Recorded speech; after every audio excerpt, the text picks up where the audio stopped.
आज की कहानी सिलिकॉन वैली के सबसे बड़े फ्रॉड के बारे में है। एलिजाबेथ होम्स, जिसे कभी अगला स्टीव जॉब्स भी कहा जाता था, वो दुनिया की यंगेस्ट बिलियनर्स में से एक थी। पर फिर उसके सच्चाई का खुलासा होता है। दौलत और शौहरत पाने की चाह में झूठ और फरेब की दुनिया में कदम रख चुकी एलिजाबेथ होम्स शायद शुरुआत में नहीं जानती थी कि झूठ की नींव बेशक कितनी भी मजबूती से क्यों ना रखी गई हो, लेकिन समय से पहले ही ढह जाती है। आज हम आपको बताएंगे एलिजाबेथ होम्स के झूठ की कहानी आखिर शुरू कहां से हुई, और आपको यह कहानी जानना भी है ताकि आप भविष्य में ऐसे मामलों में ना फंसे। यह कहानी साल 2003 की है, जब केमिकल इंजीनियरिंग की पढ़ाई कर एलिजाबेथ होम्स ने सेकेंड ईयर में ही स्टैनफोर्ड को छोड़ दिया। इस दौरान 19 साल की होम्स ने टेक स्टार्टअप कंपनी की शुरुआत की, जिसका नाम थेरानोस रखा गया। न्यू स्टार्टअप कंपनी पर इन्वेस्टर पैसा लगाने का कोई भी मौका नहीं छोड़ना चाहते थे, क्योंकि इसमें कुछ संभावनाएं भी दिखने लगी थी। समय बढ़ने के साथ ही कंपनी को काफी फंडिंग भी मिलने लगी और एलिजाबेथ होम्स इसे समझ चुकी थी, इसलिए पीछे मुड़कर देखने का कोई सवाल पैदा नहीं होता था। दरअसल किसी भी तरह के ब्लड टेस्ट के लिए ब्लड को टेस्ट ट्यूब में डाला जाता है और फिर उसे अलग अलग मशीन में रखा जाता है, और आमतौर पर इसमें कुछ घंटों का समय लगता है।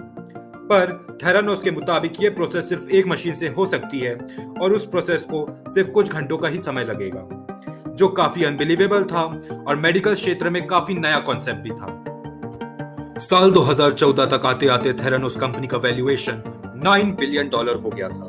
हर कोई एलिजाबेथ होम्स को एक सक्सेसफुल विमेन के रूप में देखने लगा और उनके इंटरव्यू के लिए पीछे पीछे भागने का सिलसिला शुरू हो गया। इसी दौरान फोर्ब्स ने होम्स को अमेरिका की सबसे अमीर सेल्फ मेड विमेन भी घोषित करा। वहीं न्यूयॉर्कर ने होम्स में स्टीव जॉब्स की झलक दिखने की बात कही। एलिजाबेथ होम्स ने नए नए दावे करते हुए जहां अपनी दुनिया बनाने में लगी थी, उसी दौरान यानी अक्टूबर 2015 में वॉल स्ट्रीट जर्नल के हुए खुलासे से बहुत कुछ बदल गया। इस रिपोर्ट ने बताया गया कि थेरानोस के दावे संदेहास्पद है, यानी डाउटफुल है।